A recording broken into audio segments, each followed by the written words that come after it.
मर्ब TV को देखने, सुनने और समझने वाले मोअज़्ज़िज़ नाज़रीन और सामाईन को अस्सलाम वालेकुम। दोस्तों, आज की इस वीडियो में हम आपको एनाबेल डॉल की असल कहानी सुनाएंगे। दोस्तों, एनाबेल डॉल के करैक्टर को सबसे पहले द कंज्यूरिंग में दिखाया गया था। इसके बाद एनाबेल के नाम से एक मूवी इस डॉल के ऊपर बनाई गई थी, जो बहुत ही ज़्यादा खौफनाक थी।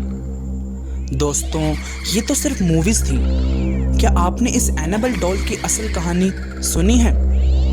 अगर नहीं सुनी तो हमारे साथ जुड़े रहिए और इस वीडियो को एंड तक गौर से सुनिएगा, क्योंकि ये कहानी आपको आपकी सीट से हिलने नहीं देगी।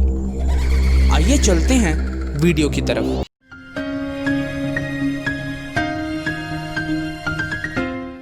दोस्तों, आपने कई हॉरर स्टोरी सुनी होंगी, लेकिन इस डॉल की कहानी को सुनकर शायद आप फिर कभी कोई डॉल नहीं खरीदेंगे। ये कहानी दुनिया की सबसे पॉपुलर हॉरर स्टोरीज में से एक एनाबेल डॉल की सच्ची कहानी पर मबनी है। एनाबेल की कहानी शुरू हुई 1970 में, जब नर्स की पढ़ाई कर रही डोना को उसकी माँ ने एक एंटीक डॉल गिफ्ट की। डोना को बचपन से ही खिलौनों का बहुत शौक था, इसलिए वो कॉलेज में होने के बावजूद वो डॉल्स के साथ खेलना पसंद करती थी। नर्सिंग की पढ़ाई के दौरान डोना अपनी रूममेट एंजी के साथ एक अपार्टमेंट में रहती थी। डोना अपनी माँ की गिफ्ट से बहुत खुश थी। वो कॉलेज से वापस आकर उस डॉल से बहुत सारी बातें करती और अपने साथ ही बेड पर उसे सुला भी देती।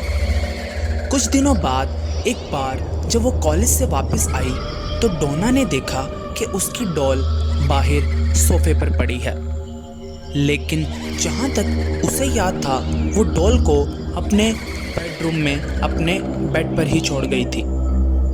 जब डोना ने ये बात एंजी को बताई तो एंजी ने कहा कि उसने भी ये नोटिस किया है कि ये डॉल अपने आप एक जगह से दूसरी जगह आ जाती है। उस दिन के बाद से वो दोनों गौर से उस डॉल की मूवमेंट्स पर ध्यान देने लगी। जब भी वो दोनों घर आती, डॉल की पोजीशन बदली होती थी। वो लोग कॉलेज जाने से पहले डॉल को किसी रूम में रखते और वापस आकर देखते तो वो किसी और ही रूम में होती थी। आहिस्ता आहिस्ता ये चीज़ें बढ़ती गई और कुछ दिनों बाद ये सिलसिला और भी ज़्यादा खौफनाक हो गया। एक रात डोना डॉल को अपने रूम की चेयर पर रख कर अपने बेड पर सोने आ गई। आधी रात में उसे कुछ आहट सी महसूस हुई। जब उसने हल्की सी आंख खोली तो उसे ऐसा लगा जैसे उस डॉल ने अपनी गर्दन घुमाई है। एकदम से डोना को उसकी घूमती हुई आंखों से डर लगने लगा। वो अचानक से उठ खड़ी हुई और डॉल को उठाया और कमरे से बाहर सोफे पर रखकर खुद वापस सोने आ गई।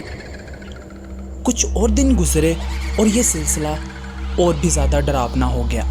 एक शाम जब डोना और एंजी कॉलेज से वापस आए तो उन्होंने देखा कि अपार्टमेंट के कॉरिडोर में बहुत सारे पेपर्स पड़े थे, जिस पर किसी बच्चे की हैंडराइटिंग में लिखा था हेल्प मी। और कॉरिडोर के एंड पर डोना की डॉल थी, जो एंजी के रूम के दरवाजे के बाहर पड़ी थी। वो दोनों पेपर्स पढ़कर काफ़ी घबरा गए। डोना जब उस डॉल के पास गई तो उसकी आंखें खुली की खुली रह गईं। उस डॉल के चेहरे पर खून लगा हुआ था और उसके बाल खून से लथपथ थे। इस वाक़ये के फौरन बाद ही उन्होंने चर्च के एक प्रीस्ट को बुला लिया, जिसने बताया कि उस डॉल के अंदर जिन है।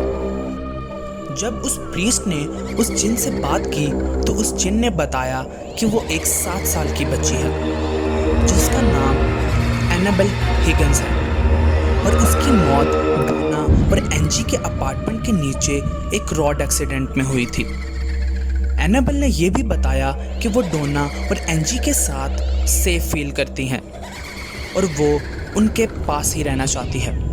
डोना और एंजी को एनाबेल की कहानी सुनकर बहुत दुख हुआ। और इसीलिए उन्होंने उसे अपने साथ रखने का फैसला लिया।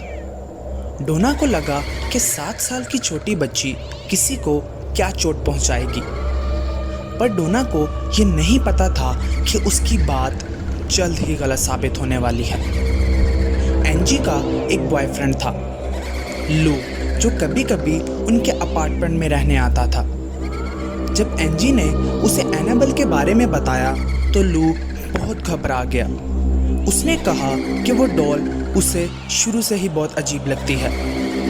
डोना और एंजी को इस डॉल को अपने साथ नहीं रखना चाहिए, पर वो दोनों नहीं मानी। एक रात सोते हुए जब लू की आंख खुली तो लू ने फील किया कि वो अपने जिस्म को हिला नहीं पा रहा था। वो घबरा गया और उसे एक छोटी बच्ची की हंसी सुनाई दी।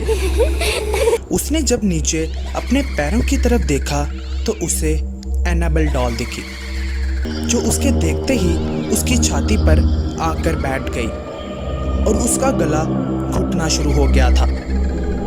लू इतना डर गया था कि वो बेहोश हो गया। अगले दिन जब उसे होश आया तो फिर क्या हुआ